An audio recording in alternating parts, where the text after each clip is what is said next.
when I got into business, I was, you know, a younger guy, 21. I'm like, okay, very coachable. Tell me, what do I got to do? I'm a coachable guy. What do I got to do? I'm a coachable guy. Super coachable. I want to make money. I'm sick and tired of being broke. My dad's at the 99 cents. Too many heart attacks. I want to get out of this. So I'm like, hey, Patrick, basic stuff. When you're doing business and you're talking to rich people, I'm Morgan Stanley Dean Witter. Never talk religion. Never talk politics. Never talk sex. Just don't talk about those three things.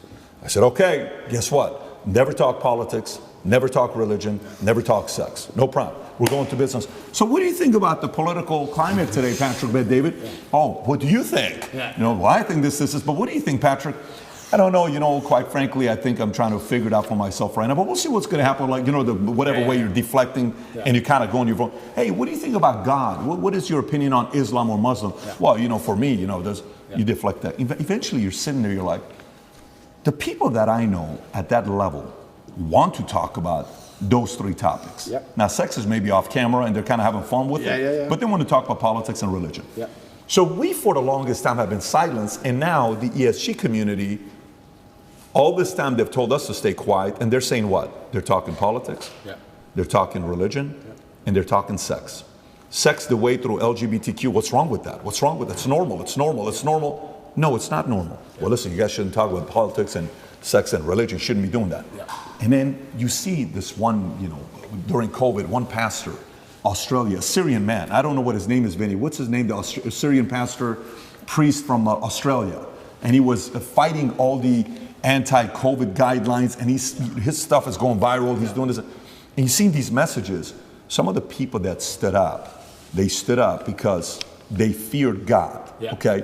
And for you, with your life, it's been interesting watching you go through your evolution of your faith. Pre-2022, former atheist, couple of the things you've said in the past, God isn't real because you can't prove it. Okay, kind of like, that was more the Malcolm X argument, right? Bad things happen to good people and good things happen to bad people far too often for God to exist. I'm the center of my universe. That's pre-2020. Then gradually you start talking about Christianity and, you know, in 2020 you made a video announcing that you were wrong about what you had said previously about God, right? Now you start saying people are who are atheists are angry, bad energy people, and I don't want to be on that team anymore. And even if God is not real, the world is a better place if people do believe in God. I know God is real because there's so much evil in the world that there has to be an equal and opposite force. The devil can't exist if God does not. And if you look at the world today, it is very obvious that the devil does not exist. And I'll go to the last one here with Muslim. Quotes from you. Christians don't have a religion anymore because they tolerate everything and stand for nothing. And by the way, I actually agree with you, the fact that they're tolerating way too much. Islam is the last religion on the planet.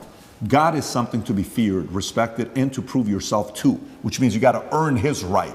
It's a, hey, I want to earn your right and your respect, right? How did you go, if you don't mind talking about your own evolution? Because us as men, if you knew me at 25 years old, you probably would have liked to party with me. I was a selfish guy. I was a guy you would have thought I was, right? And we go through this phase of where the selfishness kind of comes down a little bit. You still need to be selfish because you need to be driven, but to the point where you're like, listen, man, I got to really do something. And then somehow, some way, God enters. What's been your evolution of your faith, and where are you at today? I think Newton's, it's third law, equal and opposite force, what you just said there is absolutely true. There has to be an equal and opposite force to all the evil in the world. And that the equal and opposite force to all that evil has to be God. And I've talked about this at length even with atheists, and I try and say that regardless of whether you're an atheist or not, you're thinking of God as a man in the sky, but you need to think of God as a concept as a whole. And once you do that, it's impossible to accept that he doesn't exist, right? I said to the atheists, I said, let's say there was 2 islands. You're shipwrecked, right? And there's 2 islands. Both of them are full of savages. On one island, you and your friend are shipwrecked. On one island, your friend goes and he crashes and they kill him and they eat him. And you go to another island and they want to kill you and eat you, but they don't because it's against their religion. Did God save your life? Who cares? Who doesn't even know the name of their God? But their God said, don't kill shipwrecked survivors. And now you're alive. So their God saved your life. The concept of God in and of itself saved your life. You owe God just for the concept of it, the idea of it. So even the idea of opposing evil as a whole is a belief in God. So you're either an evil person or you believe in God in some regard. And then once I understood that there had to be an equal and opposite force, I was raised Christian. I live in a Christian nation. Romania is actually, I think, the second or third most Christian country on earth. It's a very Christian country here. It's churches everywhere. They strongly believe. And that's where I began my journey, but I always had a very healthy respect for Islam because I understand that to a degree, to have a religion at all, you have to have an intolerance, to a degree. Because without an intolerance, you don't have rules. You don't have laws. You don't have any, like you said, you have to earn God's respect. If you're a religion which is tolerant of everything, then you don't have to earn God's respect. You can be a bad person and do bad things. God loves me, so it's fine. Well, no, it's not, because that's not the point of the religion. So then you extrapolate that out, and I was sitting and thinking, well, what's the primary function of a religion? And the primary function of a religion, I don't believe is the religion exists so I can live forever. I mean, that's a nice thought. But I think on a macro level, the primary objective of a religion is to restore and contain some degree of traditional value within the society. How do you judge, let me change the way I worded that. How do you judge the success of a religion? I don't think you can judge it by the number of people who join it, because there's lots of people who are Catholic who don't act Catholic. They don't act in any way particularly Christian. Anyone can say they're something. You can walk into a strip club and everyone says they're Christian. It doesn't mean anything, right? So how do you judge the success of a religion? Well, I like to think the best way to judge the success of a religion is how successful is it at fighting evil? How successful is it at preserving the morality of a population in X parameter, in X geographical area? So when you look at it from that way, you can't say that Islam isn't the most successful religion on earth. It's the most successful in regards to opposing evil. It's the most successful in regards to opposing its differing viewpoints. It's the most successful in regards to having people act within the limits and the confines of what it finds to be moral and good to God. It's the most adhered to. It's the most feared. It's the most respected in most forms. And then also I'd like to think... I would say it's the most feared. Yeah, it's the most feared. But what is respect without fear? Do we respect men we don't fear? If there's a man who could do absolutely nothing to you on any level at all, you might be nice to him, sure, because we're not bad people. But would you really respect him? If you could take his chick in front of his face, set his car on fire, and he wouldn't do a thing, you wouldn't respect him. You might be nice to him because we're not bullies, but you wouldn't respect him. Respect and fear are linked. They're not always the same thing, and you can maybe have fear without respect, but it's very hard to have respect without fear. And also, I heard someone say once that we see the world as we see ourselves. If you're a thief, you think everyone's a thief. If you're a liar, you think everyone's a liar. And I kind of agree with that. I understood that. I also like to think we see religion as we see ourselves. I like to see myself as a person whose respect you have to earn. I like to see myself as a person who has strong, rigid boundaries. I like to see myself as a person who will stand up and say, no, that's wrong. I like to see myself as a person who's not afraid of being shamed by whatever community for saying, I don't agree with that particular ideal. I like seeing myself that way. So if I'm going to see myself that way, then I'm going to naturally align with a religion that operates within that form. So when I say Islam is the last religion on earth, I say it because it seems to be the only one who will stand up and say, no, we don't care. No, that's not what the book says. No. I was raised Christian, and Muslims as a whole, we have no problems with Christians. None at all. I don't want anyone to think I'm anti-Christian and like I dislike Christians. We don't have a problem with Christians. We believe in a lot of the same things. We believe in Jesus. We put more respect on the name of Jesus than most Christians do. I just don't like the idea of people saying they're a Christian and saying, but because I'm a Christian, I can do whatever I want and throw all the rules away and none of it matters. Because once you have that level of tolerance, you no longer have a religion. Islam seems to be the last religion left with parameters. If you don't have parameters, you don't have a religion at all. So the closer I found myself to God, the closer I found myself to Islam. That's just how it ended. And Andrew, speaking of fear, one could argue that Islam these days, certainly in the last 20 years with the war on terror, they've also been the most vilified. Absolutely. Right? So, you know, everything that we've seen happen with extremism and everything that's going on all over the world, how are you grappling with that? You've been a Christian for years now. Islam, everything. And you know what? That's such an interesting question, because when I was younger, especially when I was an atheist, I would sit and think, people are really doing terror attacks and doing all this crazy stuff because, you know, they're upset over a cartoon. That's so stupid. And nobody should kill anybody. Nobody should kill anybody. Charlie Hebdo, everything. Yeah, nobody should kill anybody. Nobody should kill anybody. I'll make that very clear. But also part of me is now saying, why would you want to insult the prophet for billions of people? Why would you want to do that? I'm not saying I don't even want to make the argument against free speech. I'm not even saying you couldn't be allowed to. This is a sensitive subject. I'm just saying, what kind of person wakes up and thinks, I want to do that? I don't know. I just don't think that's a healthy mindset. Like when I see these Satanists, and they're, especially in America, and they're doing, let's keep it on Christianity, these Satanists, and they're dressing up Jesus as gay and all this stuff, like, that's not done in any kind of good faith. There's no good reason to do that. That's done with genuinely malicious intention. And what kind of people want to do that? And then the answer by extension is, I thought America was a Christian country. So how can you have a Christian country where the prophets of the religion are mocked to the highest possible levels within the confines of the country, and it's promoted? Is that a Christian country? Doesn't seem like a Christian country to me. I don't think the same thing would happen with Islam in Saudi Arabia. I can't imagine that happening. So how can you say we're a Christian country, but everyone's mocking our God on the streets? Ha ha ha. It's on Netflix. Ha ha ha. That's not a Christian country to me. So if you're not a Christian country, then where's the religion? The religion's supposed to enforce certain boundaries. You're supposed to at least show it respect, you know? And it's also kind of interesting because in Christian countries, there's more respect for Islam than there is for Christianity. In a Christian country, name one. They still don't do it with the Islamic Prophet. Why do you think that is? It's too much smoke. It's just not worth the heat. Because people believe. And I'm not advocating for violence on any level. I'm saying that even these degenerates who are trying to destroy people's belief in God, like we've discussed earlier, because they don't want you to have any baseline morality. If you believe in God, there are commandments, yes and no. That baseline morality prevents you being an absolute slave. So they're trying to destroy it. But even those degenerates who are trying to mock and disgrace God, understand there's a point where it just backfires and, ooh, this is smoke. And they don't want the smoke. And shouldn't God be feared? I'm scared of God. It's the only thing I fear. I fear God. They can put me in jail. I know I'm telling the truth. God's on my side. I fear God. So God should be feared. So once again, does anybody fear the Christian God? I haven't seen anybody scared of him in a long time. And it's kind of crazy because it's very interesting.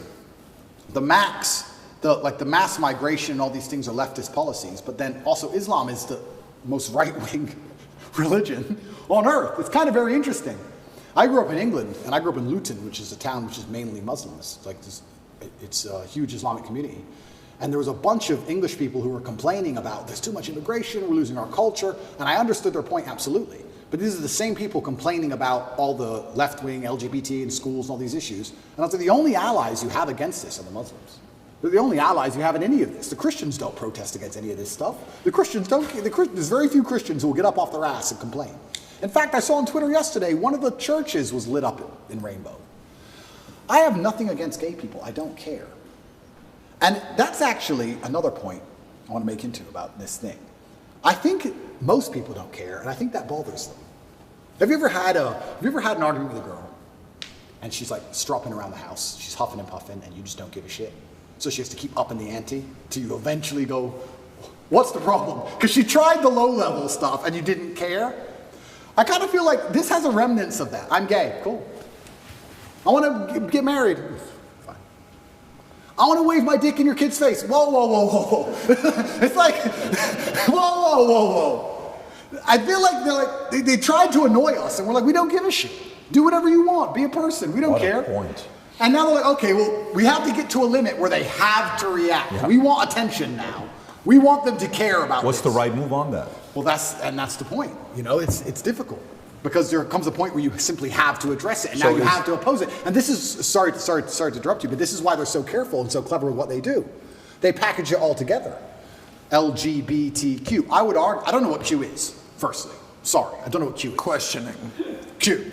All right. I would argue that G and T are very different things. Beyond. A gay man and someone who's chopped the dick off are very different things. Completely. So they package it all together. So now, because the spectrum of your enemy is so large, you have people who are fully this way. Mm-hmm. You have people who we accept and are normal in society. We have no problem with gay people.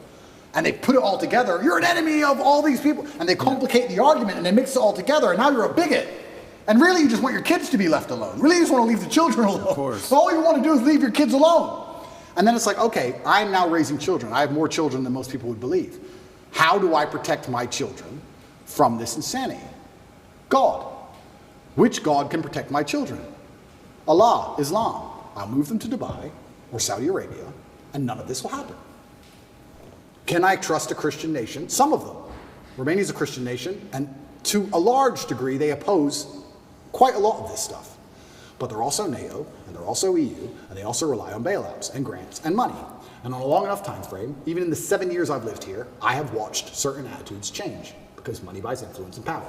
So Andrew, not to cut you off, how much of you converting from Christianity to Islam is actually the belief in God versus the societal pressures that are facing children? Because it seems like it's a little bit of both. For you to believe in God, you have to respect him. How can I believe and put my life in the hands of someone I don't respect? And I'm going to respect a God which is feared. Yeah, but it's a vertical relationship, right? It's not a horizontal. If you base it horizontally, they're going to disappoint you. If you think about, if you're going to believe, let's go believe Prophet Muhammad, his teaching, and let's go believe the Bible, NIV, and Jesus, Father, you know, for God so loved the world that he gave his, you know, you gave your son for me. Let's say that's true. And you're doing it based on faith. Who would do such a thing for me? What a level of sacrifice for you to do that. Who am I for you to be so worried about me? If you look at it from that angle, it's not necessarily coming from a place of fear. It's coming from a place of grace. It's coming from a place of love. It's coming from a place of, you know, a different feel. Because I do believe the part that upsets me is the fear aspect, that they're allowing others to mock your God, to mock Jesus, to mock whatever religion it is you're a part of, and you're kind of like, oh, they're just funny, man. No, it's not funny. You just crossed the line. Like JC has that one line where he says, don't tell me why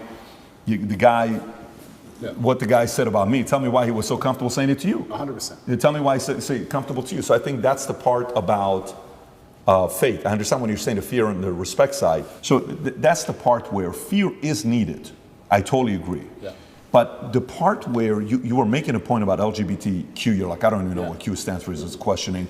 And then you're like, well, gay, okay, cool. Trans, listen, man, spectrum. And he said if we were to say which religion's the far right, it's going to be Muslim. Totally get it. They're on the far right. Christian today is kind of going center left today. Like they're kind of being soft right now. Okay. So if I want to raise my kids, I'm going to take my kids to, you know, Dubai, and I'm going to take my kids to Saudi Arabia. Why? Because I'm defending against some of these immoral philosophies that they have. I don't want to go there. I actually understand that argument. Yeah, and I truly, and I want to make one more point, I do believe there is one God, and I believe there's many different paths to God. And I am not a religious scholar, and I'm not an expert on Islam. I'm doing my best, and I'm reading the Quran as often as I can. And it does say that Christians on the day of reckoning will see how close they were to the truth. And we are allies. We are not enemies in any regard, Christians and Muslims. And I do believe that the idea of Christians and Muslims shaking hands and saying, let's put an end to a lot of this garbage would be fantastic. I'm not anti-Christian in any regard.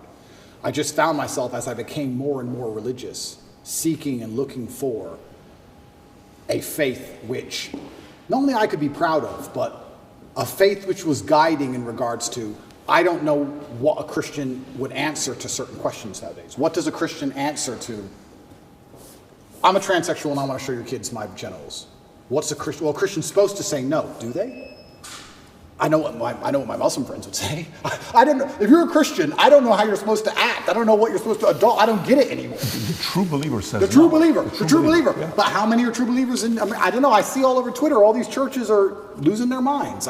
It seems very complicated. Islam seems very, very simple.